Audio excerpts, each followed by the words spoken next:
What did your parents do for a living? They were sharecroppers, farmers.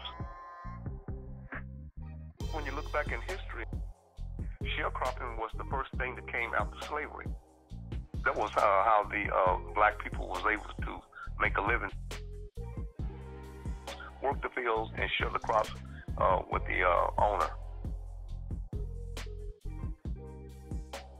Part of the agreement, you had a place to stay.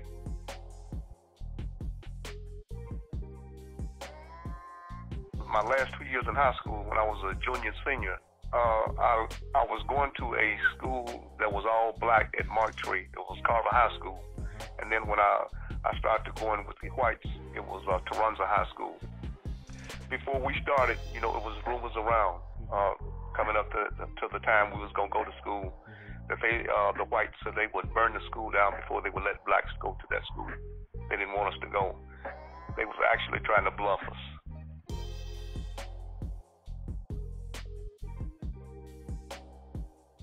"19 years old, you are in Vietnam War. From what you had learned, witnessed, growing up in Arkansas, was that racial divide or that air prevalent still when you went into the military? Yes, it was in Vietnam. When we wasn't fighting and had time to relax R&R, it was still separation. The blacks stayed together and the whites stayed together. We participated and did some things together, but whenever we got a chance, we was always separated. We was always with our own people. Did you even feel accepted as a unit, being that you guys are separated at leisure time? Well, the leisure time, like I said, when we were separated, it was a different atmosphere than it was when you're fighting. When you're fighting, hey, you're just trying to survive. Everybody's trying to survive, so it's just one unit.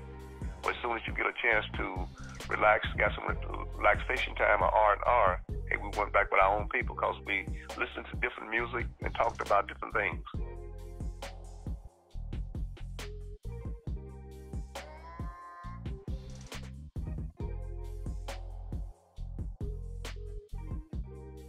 Now that we're out of that era of just blatant racism, did it become harder to identify somebody as being racist, and how did you deal with it? When I went to work for roadways, driving for roadway, I found that the whites was more apologetic when they tried to talk to you about things. Didn't want to hurt your feelings. And I want to give you an example. I worked with a guy named Greg Poe, and whenever Greg would talk to me about basically different foods that black people ate that whites didn't eat, he would always be apologetic up front. For an example, like grits. His grandfather had told him about grits and that black people ate grits, and his grandfather cooked some grits for him, and to him it had no taste. So he wanted to ask me, Jesse, how can you guys eat those grits with no taste? I said, and I had to tell him, you got to fix them up. You got to have yourself some bacon. You got to put some salt in it. You got to have some biscuits. You just don't eat the plain grits. I don't think his grandfather knew how to really fix the grits. He knew that you ate grits, but he didn't know how to make them taste right.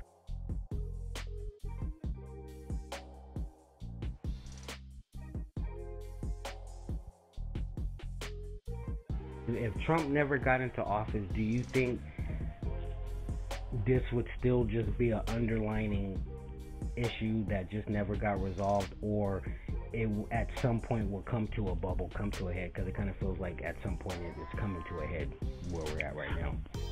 I think it would have stayed undercover. I don't think it would have come to a head maybe as fast. Donald Trump gave them an opportunity to show that you can be that way.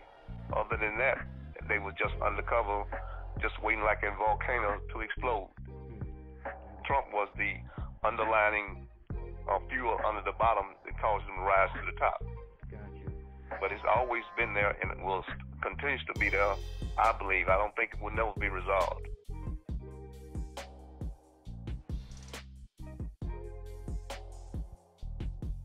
Do you think Black Americans will be able to ever come together?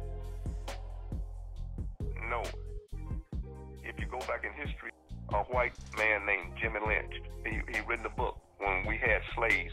He told the owners, I can tell you how to treat these slaves and it would last for hundreds of years. He separated us because of our difference in color and difference in hair. He divided us, and that's the way we still are, by our hair texture and the difference in the color of our skin. And we've been separated down those lines ever since. Field niggas and house niggas.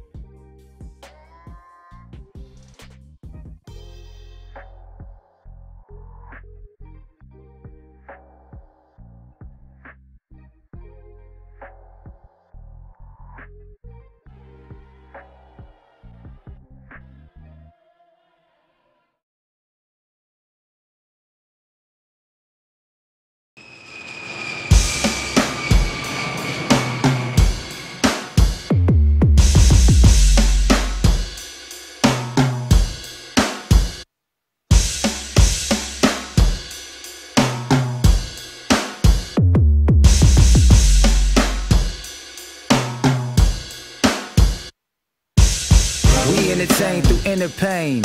Physicians of resistance on the hit list, script through bitter veins, with the intention real as Twitter names. To make pertaining skill on the playing field fair and plain. Simple and plain, no sodium, sugar cane. I'm praying for my niggas who know we all in the game, cause they praying on my niggas who seem to think it's a game. We playing by the whistle, they playing no by the gang. But nothing like cooling them. Flip the jails, all the schools try fooling them. Take the legal hustle, make a nigga trouble. Breaking by the doubles, labor make it bubble. Got the bank accounts fizzing, sands in the hourglass whizzing, grands in the out the grass living, chasing the plans since I was sour grass whipping, raping the land since show invention, taking from man that which was given, demonize my faith replaced with your religion. So I guess it's all cool though. Somebody eat the steak of the dog food, no. Not the team, we sharing it like a mean tween. Fire and ice is my esteem. I've come to clean the deep and blessed with rhythm behind my chest. Ain't a villain gon' make me beat less. Now back to bless. Beats for bread, unleash the meds. The very moment that we breach your head. Sound cold enough to freeze your dreads. Heat hot enough, it's burning red. Tracks throbbing, probably wake the dead, nigga. Beats for bread, unleash the meds. The very moment that we breach your head. Sound cold enough to freeze your dreads. Heat hot enough, it's burning red. Tracks throbbing, probably wake the dead, nigga. Passion of the Christ, got the passive aggressively passing up my rights. Under the knife and the gun and the pen, playing limbo with my liberties, liberally till I'm limp. Tall as the pen poop, dreamt this scheme, yet small as the scent poop, skimped his cream. Spirited teens chase nirvana in the things, so they grow into whores and Harley Queens, rarely kings. I flip the screen when the content lame, but when you live in the movie it ain't the same. It's been strange, and ain't a lot finna change, except the age of the fight, never the game. Ain't trying to maim. They aiming tight for the brain, and with no bullets necessary for the slain. They had tame. In fact, it's all been arranged, and hopes to keep us all in our lanes and further gain. Against the grain like a military haircut. They stick you quick so you can feel his belly there, but I'm here to tell you it's real, and never ever here to sell you the pill. What's in the bill? Beats for bread, unleash the meds. The very moment that we breach your head. Sound cold enough to freeze your dreads. Heat hot enough, it's burning red. Tracks throbbing, probably wake the dead, nigga. Beats for bread, unleash the meds. The very moment that we breach your head. Sound cold enough to freeze your dreads. Heat hot enough, it's burning red. Tracks throbbing, probably wake the dead, nigga.